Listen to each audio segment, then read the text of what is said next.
जय जय श्री राधे श्याम। आपण मैंने जानते ये जो फेब्रुआरी 8 तारिख दिन जो एकादशी व्रत पड़ुछि एटा हूँ हयमी एकादशी बा जया एकादशी बड़ एकादशी।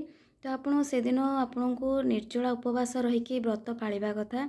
तो जदि निर्जला उपवास जो मैंने रही पारना किछि मात्रा जल ग्रहण करें आ कि फ्रुट्स खाइकी भी व्रत पालन करें।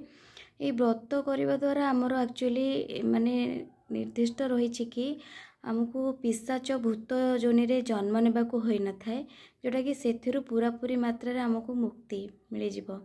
तो सेदिन आमको बहुत मात्रा रे हरिनाम महामंत्र जप करिया को पड़िबो। सबुदिन करवा कथा जेतिकी तो अधिक मात्रा रे हरिनाम जप करिले सेदिन अधिक दर माने भगवान को ध्यान रे टिके रहबा कथा अधिक मात्रा रे आ हरि भजन हरि कीर्तन आ वैष्णव संग करी आपन को ये व्रतटी पालन करने कथा। जय जय श्री राधे श्याम।